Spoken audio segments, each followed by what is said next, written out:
Assalamualaikum warahmatullahi wabarakatuh. Perkenalkan, nama saya Ahmad Fakhri, Prodi Bimbingan dan Konseling Islam kelas A Fakultas Dakwah dan Komunikasi. Pada saat ini saya akan menjelaskan tentang teori realitas yang ada pada bimbingan dan konseling Islam. Teori realitas dikembangkan oleh seorang tokoh ternama dan populer pada masanya, yaitu William Glasser. Dia lahir pada tahun 1925 dan perlu diketahui bahwa teori realitas ini merupakan bentuk ketidakpuasan atau bentuk kritik terhadap teori psikoanalisis yang dikembangkan oleh Sigmund Freud.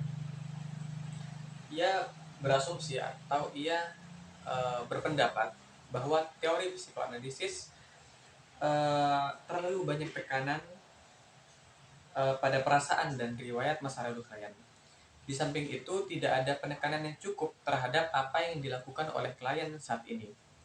Itu berdasar apa yang ia pandang terhadap teori psikoanalisis.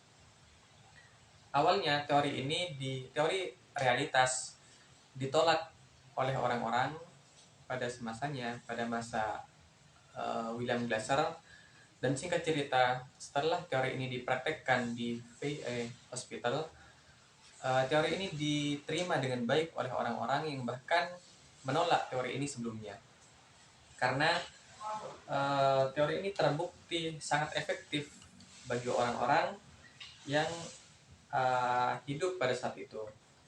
Dan pada akhirnya teori ini menjadi populer bahkan sampai saat ini di kalangan konselor sekolah, para guru, pimpinan sekolah, dan para pekerja rehabilitasi.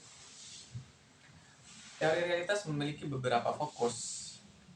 Yang pertama itu, teori ini berfokus pada masa sekarang atau pada apa yang sedang dilakukan oleh klien, itu pada masa sekarang, dan tidak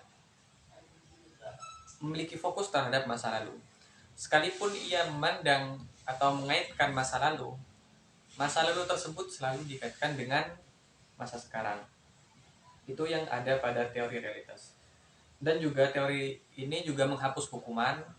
Artinya saat klien tidak melakukan apa yang diberikan oleh seorang konselor tidak memberikan hukuman.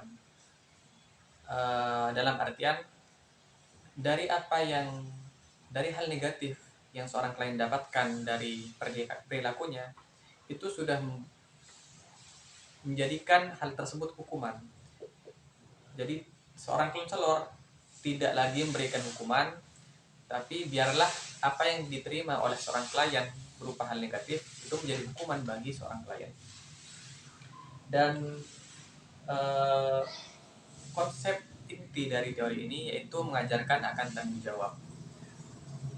Seseorang bisa dikatakan tertata hidupnya dengan baik saat ia bertanggung jawab dalam perilakunya.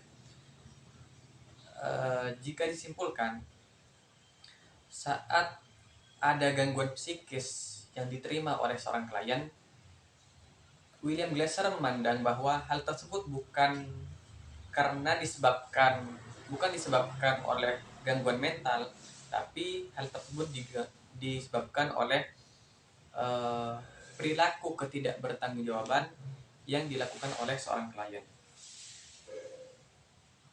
Dan Paul de Meyer mendefinisikan bahwa teori realitas merupakan kelakuan yang bertanggung jawab.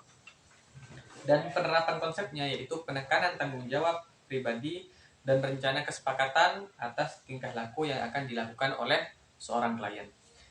Dan tujuan teori ini yaitu membantu klien mendapatkan identitas keberhasilan, di mana keberhasilan tersebut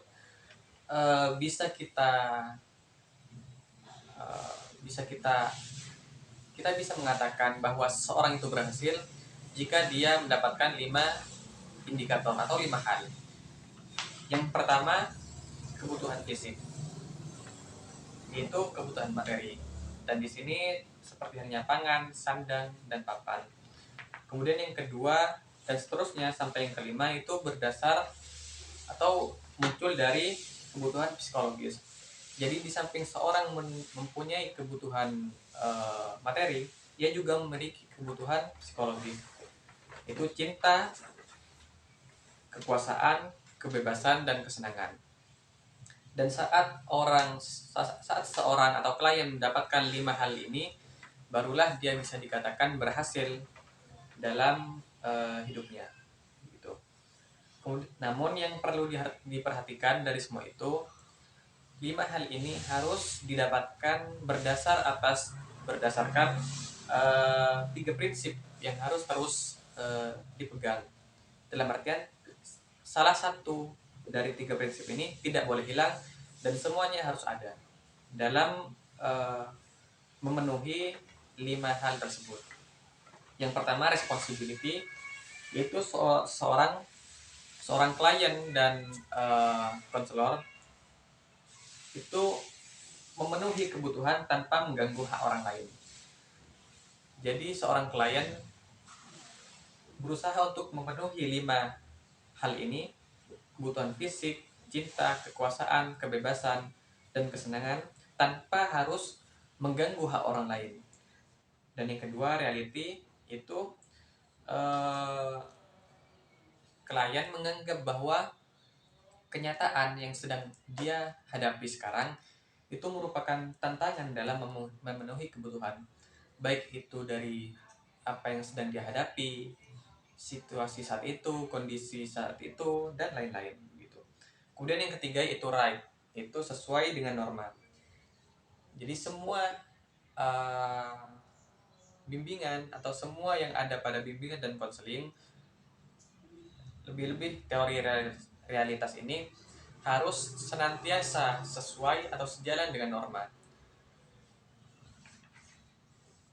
Dan di lapangan, proses terapi realitas ini diformulasikan menjadi sistem WDEP. Ini W, what, D, doing, E, evaluation, dan P, planning.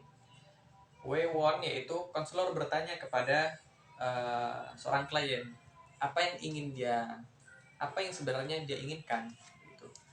Kamu sebenarnya ingin apa? Itu contoh pertanyaan yang mungkin bisa diajukan oleh seorang konselor kepada klien.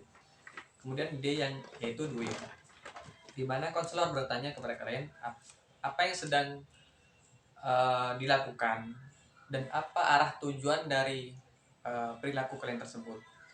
Hal tersebut, contoh pertanyaannya seperti apa yang sedang Anda lakukan sekarang, atau apa yang sedang sekarang Anda pilih untuk meraih tujuan Anda, atau berdasar apa yang Anda inginkan, hal-hal apa yang ingin Anda lakukan untuk memenuhi apa yang menjadi tujuan Anda.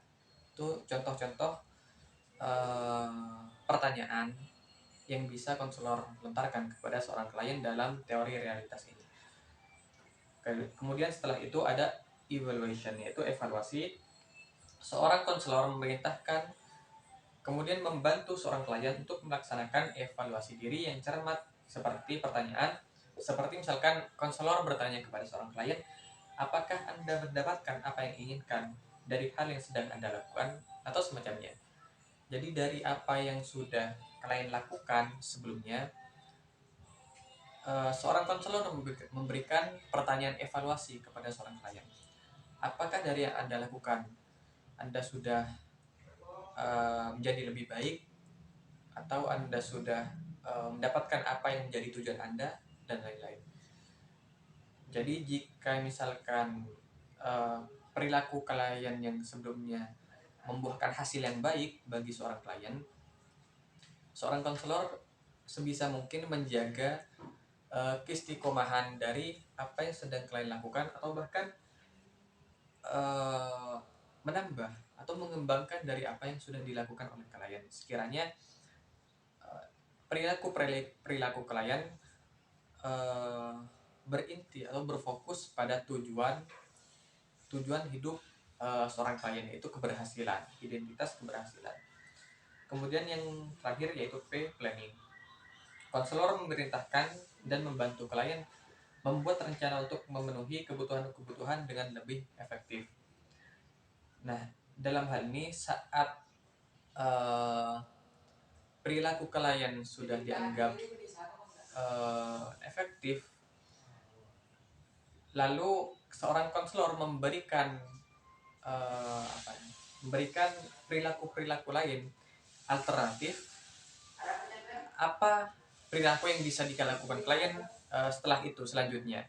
Jadi setelah klien sudah melakukan hal sebelumnya, nah seorang klien bisa melakukan hal apa lagi selain itu agar bisa menjadi penyokong untuk dia mendapatkan tujuan hidupnya, yaitu keberhasilan, identitas keberhasilan. Dan dalam planning itu melibatkan beberapa komponen, diantaranya mencari perilaku alternatif, menegosiasikan rencana, mendapatkan komitmen pada rencana, mengembangkan perilaku yang relevan, dan mengevaluasi kemajuan dalam mengimplementasikan rencana.